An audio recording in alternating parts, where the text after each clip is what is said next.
Hai guys, apa kabarnya? Salam anti korupsi. Pada video kali ini saya hanya membicarakan mengenai tahun pertama saya. Mengapa? Karena ini bisa jadi beberapa episode ya.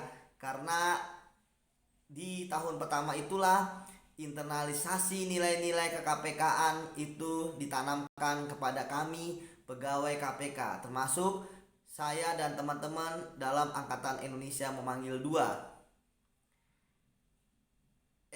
KPK bisa merekrut pegawainya sendiri karena di dalam Undang-Undang 30 tahun 2002, susunan pegawai KPK terdiri dari pegawai tetap, tidak tetap, dan pegawai negeri yang dipekerjakan dari instansi-instansi lain.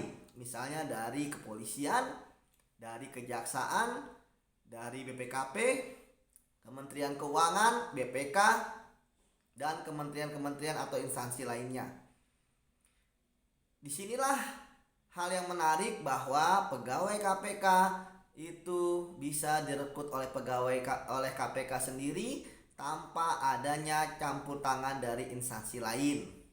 Dan KPK ketika merekrut tentu berdasarkan kebutuhan, dan yang paling penting adalah KPK langsung menanamkan nilai-nilai yang ingin KPK tanamkan kepada pegawainya sebagai lembaga anti korupsi yang ketika saya direkrut itu baru sekitar 3 tahun lah berdiri di Indonesia. Artinya mereka ingin merekrut pegawainya kemudian menginternalisasi, dan kita adalah menjadi pegawai-pegawai paling awal yang dididik, dibina oleh KPK ketika mereka merekrut.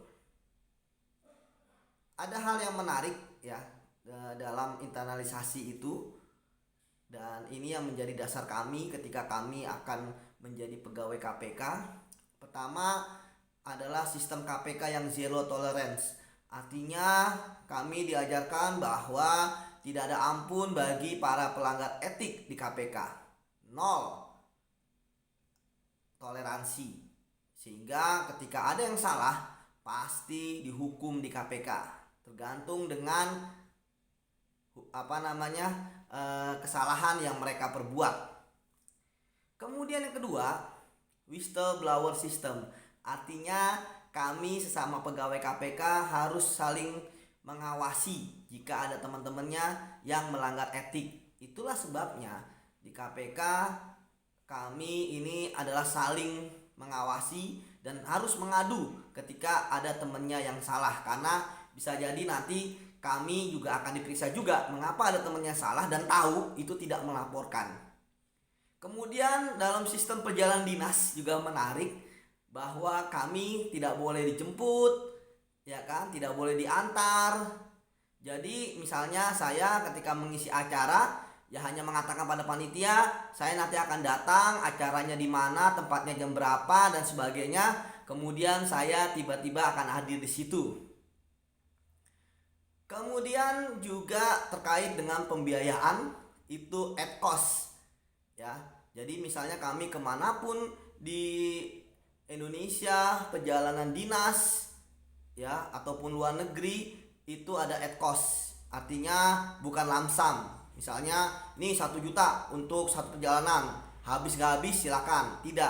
Tapi semuanya at cost. Tiket pesawat misalnya itu at cost, hotel at cost, makan at cost.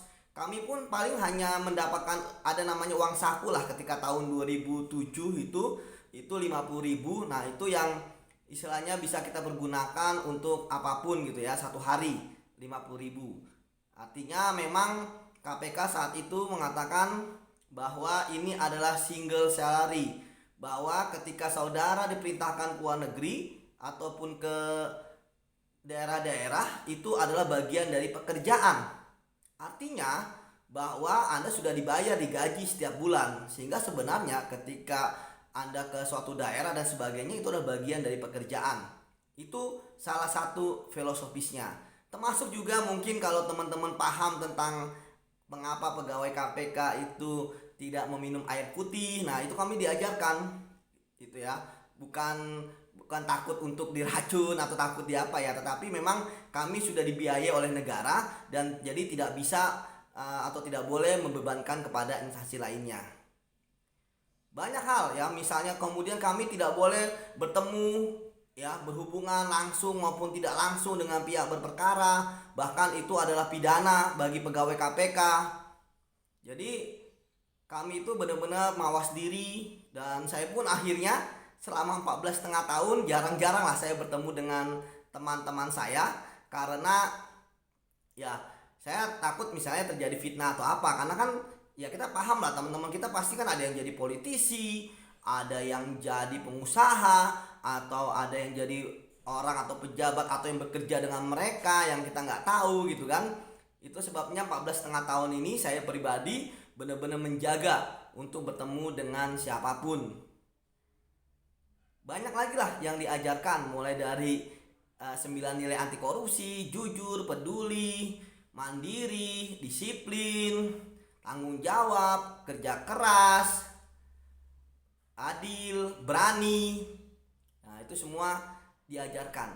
Yang pada intinya bahwa KPK ingin membentuk insan-insan KPK yang anti korupsi, karena tidak mungkin ada upaya pemberantasan korupsi dilakukan oleh sapu yang kotor. Oke, demikian untuk sesi video kali ini. Terima kasih atas atensinya. Salam anti korupsi.